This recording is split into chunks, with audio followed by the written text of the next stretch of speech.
Hey guys, welcome back to Hidden Hall Homestead. We just finished that last video, picking up right back where we were. We've got a ton of projects going on, a ton of things to do. So I actually picked this up today. This is a garden grate, so it'll go into the large chicken coop, the A-frame coop back there, because I can't move it. I really can't move either of them, and it was cheaper to buy this than buy the materials to make one. But basically, it'll go on the ground. We'll move it once this year. That'll go on the ground over some dirt that has all this grass in it, and it'll allow the grass to grow, and the chickens can eat the top off of that grass, but they can't get to the roots, so it'll grow back. So just another option to give them fresh greens all the time. But they make these out of just pallets and some panel mesh, some screws, some staples. It cost me like 20 bucks for the thing. It's about what it cost me. It's like $13 for the roll of mesh. $4 for a 2x4, and I got to cut it up and screw it all together and all that. So it's worth it to buy just the one. But that's not what we're doing today. Today we're going to start on the first of all the projects that we picked up everything for, which is a new butcher block countertop. So we've been eyeballing these butcher blocks for over a year at the Red Barn. This one is 12 foot long, 25 inches wide. Okay, just a minute. And we'll be replacing the one that we were given that's been in the house that we haven't loved, and I cut a little bit too short because it was originally for the Hard Rock Hotel and Casino, and they made it wrong. It was wrong color or something. I don't remember what the story was with it, but it was going in the trash, so we ended up with it. But it was a two-sided counter, so I cut a big chunk off the side of it, cut out the hole for the sink, and that's what went into our island. Top is the counter, or is the cut for the sink. And then there's also a piece of it right over there on my outside little table there with the sink. And I got another piece of it somewhere that I cut off as well. So we'll basically do the same thing with this butcher block. It'll just look nicer, and then we'll have to seal it. But yeah, so that's the plan tonight, is we're going to get that on. And I got some more work to do on plumbing stuff that I'm hopefully going to do this weekend, as well as my best friend's coming into town. Alrighty, so like I said, this countertop is 12 feet long, rather. So our large section of counter is 91 inches approximately. And then I have the piece down by the other side that I'm supposed to count. I think it's 18 inches. I haven't measured it yet. But super simple, just using a tape measure, the big square, a pencil, and a little square. Just to give me a nice straight line. And then I'll just take my circular saw through there. It's only 1.5 inches thick. So it's a solid 1.5 inches, but it's 1.5 inches. And I'll cut that end off. We'll slide this out of the way. So once I get the fly end here cut off, we'll get this out of the way, and I'll cut that 18-inch section out of this fly piece, and then I'll use circuit saw and I'll cut out the sinkhole in the big section. And at that point, I'll go disconnect the sink and everything, get that out of there, get the countertops up, take this in there, set it back in place, and should be good because I haven't got that one mounted yet either, so shouldn't be a big deal to get this in there and then go back and mount it later. Alrighty, so it's not mounted down yet, but it looks awesome. So we still have quite a few big pieces left. It's just too dark outside for me to show you. But we'll still swap out this piece from the old counter that's on the island here. And it'll be a little bit bigger actually. But yeah, my wife was just telling me that it brightened things up a ton in here. So I'm going to pick up some green paint for these cabinets tomorrow and a urethane seal to go on these actual butcher blocks so that they'll be sealed from water damage or anything like that. And some charcoal caulk to go around that sink to mount it in place. And this will be a finished project. So yeah, those just look way better. Alrighty, so we got a lovely inside project here real quick, but we got the butcher block countertops in last night. And tonight we are coating them because I stopped at Home Depot, picked up this Watco butcher block oil finish. It's a food safe finish. We're just putting it on with some foam brushes just right before bed so it can sit overnight, and then in the morning it will be safe to use. It's got to sit for like 6 hours, and then it'll get a light scuff, another coat, and then it's got to sit 72 hours before it's sealed and ready to go. This seals the wood, so this is an actual wood solid. So this edge is cut, and you can see it's actual wood all the way through. It is not like a laminate over press board, which is what the other cabinet we used to have here, or other counter was. It was just a laminate coating over the top of a press board sheet.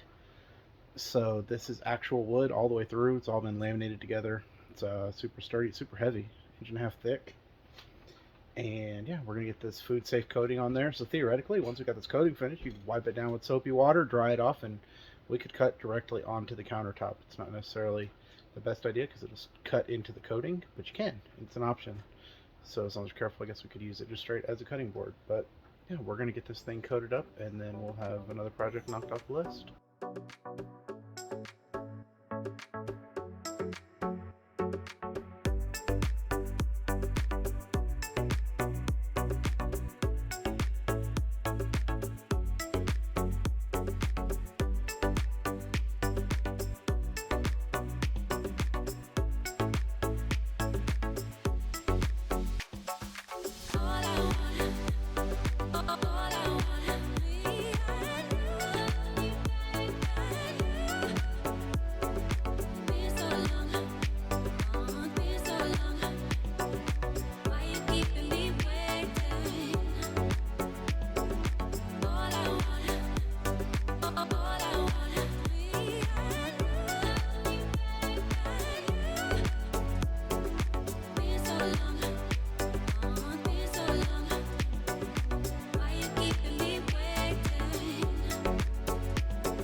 Alright, so 8 minutes later, I think it looks awesome. I love this color. So this is probably just because it's wet right now from having the fresh oil put on. So we'll see how much this lightens up when it dries.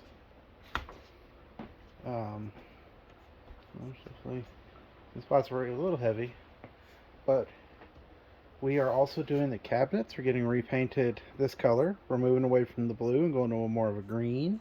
So these cabinets will all get redone in that. So just for comparison, this is the color before the sealant went on there, and there's after. And my wife actually pointed out that this red this took on once the sealant was on there matches pretty close to this piece that we did. It's an art piece we did. It's a cross from pieces from a bed frame that was our first bed frame. So that's pretty cool too. Came out pretty well. That's another project off the list. Alrighty, well, I am home from work. It's Friday, and let me give you a little update on these countertops.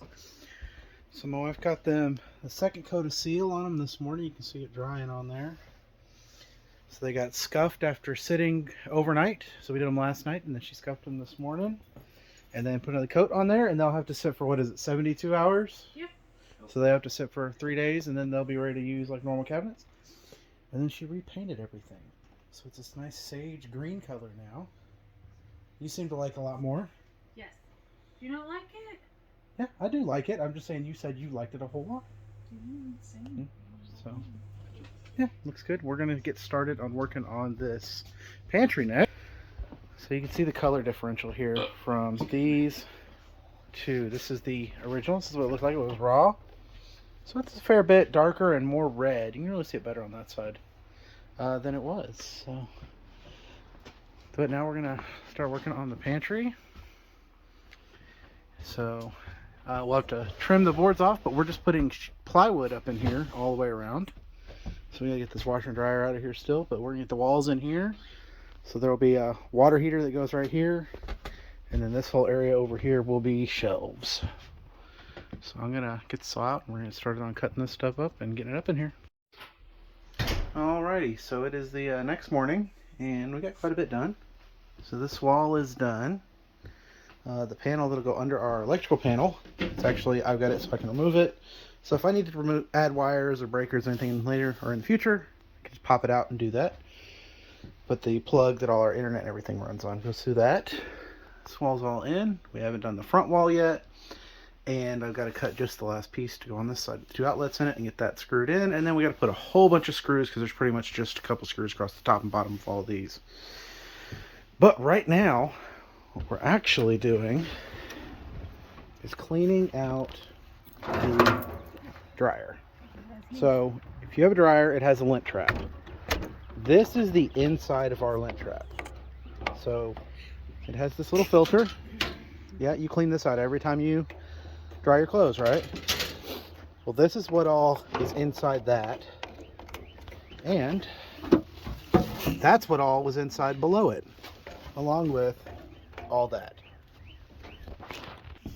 So all that to say, if you have a dryer and it's giving you issues, maybe it's not drying like it used to, or you know, it's throwing errors, which this one would do from time to time,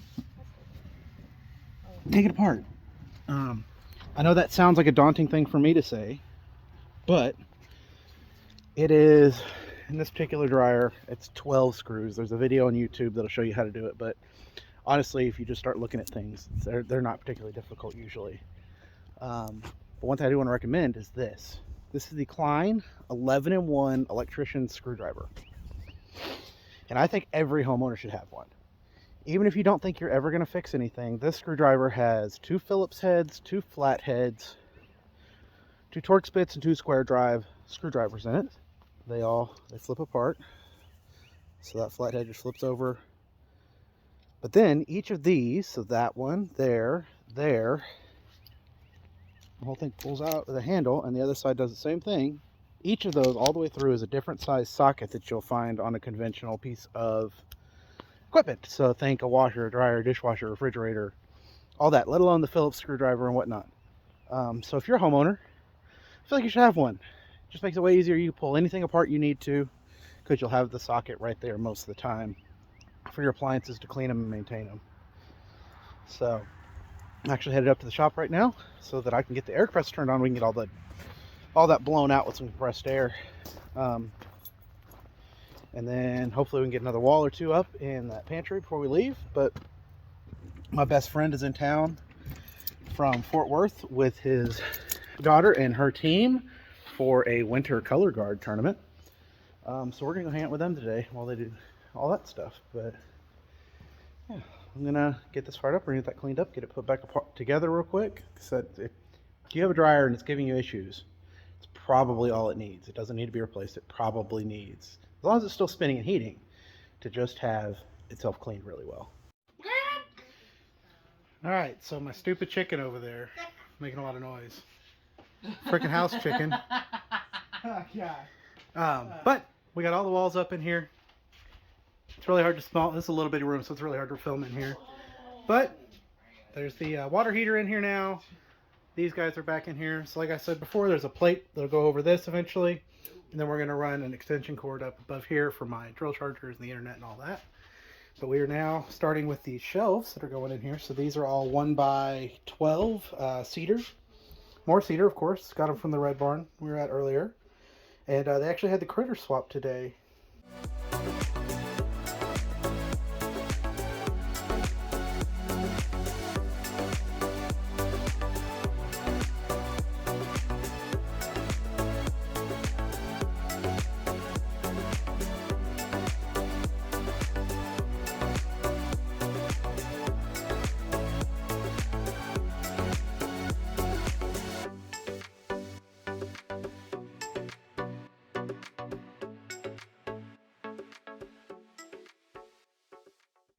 So we didn't bring home any critters, but we did pick up 2 frozen rabbits that are already processed that we are going to cook this week. So we can try rabbit and decide if we want to start raising meat rabbits or not.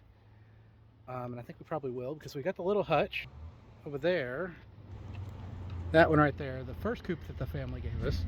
And it is a great size for rabbits. I think it's actually what it's for when they bought it from Tractor Supply. So we'll probably end up doing a couple of rabbits in there. I think it's probably big enough for 4, maybe? I don't know, we'll see. But if that's not big enough, we'll build something else. But anyway, right now we're getting shelves up in here so my wife can get everything back in this pantry, and I will show you all that when it's done. It's just kind of hard to film in there. But we're not doing anything crazy, just mounting brackets and shelves. and we did that whole room in plywood so that we can screw anywhere. I don't have to find studs. I don't have to use anchors. Wood screws into the walls will hold anything I want to put on there, period. So it's really nice because we don't have to worry about any of that. So I'm going to go and get that all put together, and I'll pick y'all back up so you can see the finished product. Yes. All right, so here it is all finished. So the freezer's still in here. There's space here. I think we'll have enough space to build a shelf here for all of our, the air fryer and the Instapot and whatever to stack right there on a shelf. We'll see. But, so we have 4 shelves, and if has the big ones that go up there. The microwave fits perfectly right here. Then this top shelf wraps all the way around. Whoop. And you can just see our cords right there because the power strip up there, it's got the 2 Ryobi battery chargers are up there. Phone plugs in, and our modem is up there as well, down there. And so we got a couple of decorations to put up in there, and some a mop and the broom hangy thingamajigs and some apron hooks, and that'll be done. So we're almost there. Alrighty, and this is the final product. So we do have my wife's grandmother's washboard is now hung up there. Our remanufactured water heater that'll get hooked up here in the next couple weeks. And all these shelves and the walls are up, and it's all organized nicely. We have this nifty little spinny boy here in the back corner with like stuff on it, and potatoes and all our jars. So Deacon will print us a bunch more labels. I think they're gonna look like that, which is pretty cool. To go on all this stuff so we can see what's what and who's who. But it goes all the way around. Like I said, our drills are up there, our batteries are charging, and the internet's up there. We got the phone up. Got this cool thing, so this holds gallon-sized bags, then quart sandwich snack. The broom is missing, but it goes right here. The hooks, and yeah, so there we go. Some cleaning stuff up there, and my wife's step stool right there for now. So that is another big project knocked off the list. It's looking like if the weather's not miserable cold next weekend, we're gonna try and get siding on the house and get some paint on that. So that'll be awesome. And then after that, it's a bathroom, and then getting the tie-in for the septic system done. So those are the things we got coming up, along with the garden having to get in the ground, and I don't know, I'm sure other stuff will come up. So anyway, thanks for joining us, and we'll catch you next time. Bye.